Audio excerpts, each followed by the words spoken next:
Chandrayaan-3 mission. Chandrayaan-3 चांद की सतह पर पहुंचने के लिए धरती से सक्सेसफुली रवाना हो चुका है। 14 जुलाई 2023 के दिन 2:35 पर बाहुबली चंद्रयान-3 श्रीहरिकोटा के सतीश धवन सेंटर से सफल उड़ान भरकर धरती के आसपास इलेक्ट्रिक रूट में एंट्री ले चुका है और ये धरती से दूर चांद के पास धीरे धीरे जा रहा है। इस बार चंद्रयान-3 साउथ पोल में सॉफ्ट लैंडिंग करेगा, लेकिन ये जानना है कि आखिर ये सॉफ्ट लैंडिंग कैसे करेगा। चंद्रयान-2 में हुई गलती से सीख लेकर चंद्रयान-3 में कुछ बदलाव लाए गए हैं ताकि ये सॉफ्ट लैंडिंग कर सके। आखिर चांद पर जाना इतना भयानक क्यों है? साथ ही नासा के वैज्ञानिक भी चांद के पीछे क्यों पड़े हैं? सवाल ये भी है कि आखिर क्यों नासा ने अपने सारे मून मिशन बंद कर दिए हैं। हम आपको इस वीडियो के ज़रिए चांद की सारी डिटेल्स देंगे और चंद्रयान-3 के बारे में भी बताएंगे, इसीलिए हमारी वीडियो को एंड तक ज़रूर देखें। चांद पर छोटे बड़े गड्ढे दोनों हैं और इन बड़े गड्ढों में माना जाता है कि ढेर सारा पानी है। 2009 में चंद्रयान-1 ने चांद पर पानी की खोज की थी और आपको ये जानकर बेहद हैरानी होगी कि पानी लिक्विड के रूप में नहीं है, वहाँ पर पानी बड़े बड़े और ठंडे क्रिस्टल बर्फ के रूप में है। अब हम आपको एक और हैरान करने वाली बात ये बताएंगे कि यूनिवर्सिटी ऑफ बेसल्स ने चांद पर रिसर्च की है और उन्होंने ये बताया है कि धरती पर रहने वाले मनुष्य पर इस चांद की लाइट का प्रभाव नींद पर पड़ता है। अगर अमावस हो तो अच्छी नींद आती है और पूर्णिमा में कम नींद आती है।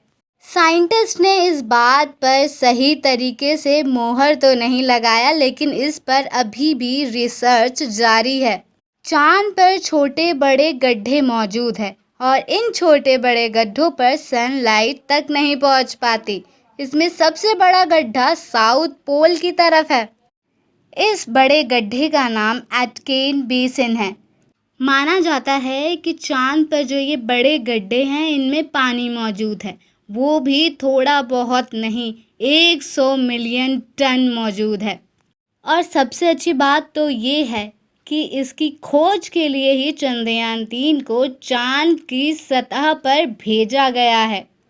अब तक अमेरिका, चाइना और रशिया ने जितने भी मून मिशन किए हैं वो साउथ पोल पर ही किए हैं। आपको बता दें कि 2019 में जो चंद्रयान-2 भेजा गया था उसने सॉफ्ट लैंडिंग करने की कोशिश की थी, लेकिन लैंडर विक्रम इसमें असफल रहा। अब बात ये आती है कि आखिर साउथ पोल इतना खतरनाक क्यों है? साउथ पोल की तरफ बड़े बड़े गड्ढे हैं और यहाँ पर सनलाइट का पहुँचना मुमकिन नहीं है, इसीलिए वहाँ का टेम्परेचर कभी कभी ठंडा होकर 230 डिग्री सेल्सियस तक पहुँच जाता है। ऐसे में उस टेम्परेचर में स्पेसक्राफ्ट से निकलकर इंसान का रहना तो दूर की बात है, स्पेसक्राफ्ट भी सही से काम नहीं कर पाता है। सनलाइट चांद के कई हिस्सों तक नहीं पहुंच पाता, इसीलिए अमेरिका, रशिया और चाइना के ऑर्बिट्स भी चांद के कई हिस्सों को अभी तक नहीं देख पाए हैं। अब सबसे बड़ी बात ये आती है कि आखिर चंद्रयान-2 सॉफ्ट लैंडिंग करने के लिए असफल क्यों रहा था? अर्थ से मून की दूरी लगभग 3,64,400 किलोमीटर है और ऐसे में इतनी दूरी से लैंडर से डीप स्पेस कनेक्शन बनाए रखना थोड़ा कठिन हो जाता है। यहाँ तक कि रेडियो सिग्नल्स भी वीक हो जाते हैं। चांद अपने ऑर्बिट मोशन के वजह से चांद अपने कंटिन्यूसली अपना पोजीशन चेंज करता रहता है। ऐसे में डिसाइडेड साइट तक पहुँचने के लिए लैंडर्स को मोशन पकड़े रहना पड़ता है। जैसा कि हम सबको मालूम है कि चांद पर धरती के कंपैरिजन में कम ग्रेविटी है और यहाँ पर ढेर सारे गड्ढे भी हैं। गड्ढे होने के साथ साथ यहाँ काफ़ी धूल भी उड़ते हैं। ऐसे में लैंडर्स को लैंडिंग में प्रॉब्लम तो आएगी ही। पिछली बार चंद्रयान 2 सॉफ्ट लैंडिंग इसलिए नहीं कर पाया था क्योंकि पिछली बार चंद्रमा की सतह से 2.1 किलोमीटर पर चंद्रयान 2 का लैंडर से इसरो का कनेक्शन टूट गया था।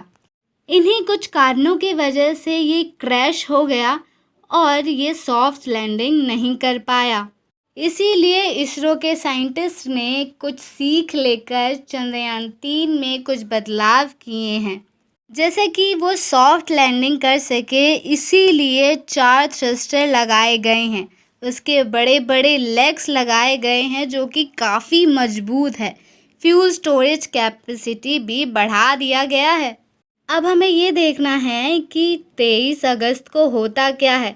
अगर विक्रम लैंडर सॉफ्ट लैंडिंग कर लेता है तो ऐसा करने वाला भारत दुनिया का सबसे पहला देश बन जाएगा और चांद की सतह पर लैंडर उतारने वाला चौथा देश। चांद की सतह पर अभी तक अमेरिका, रशिया और चाइना ही पहुँचे हैं। वैसे आपको क्या लगता है कि चांद पर एलियंस हैं भी या नहीं? अगर हैं तो हमें कमेंट बॉक्स में ज़रूर बताइए। अगर आप हमारी वीडियो को फेसबुक पर देख रहे हैं तो हमारे पेज को अभी फॉलो करें, और अगर आप हमारे वीडियो को यूट्यूब पर देख रहे हैं तो हमारे चैनल को अभी सब्सक्राइब करें। Thank you for watching.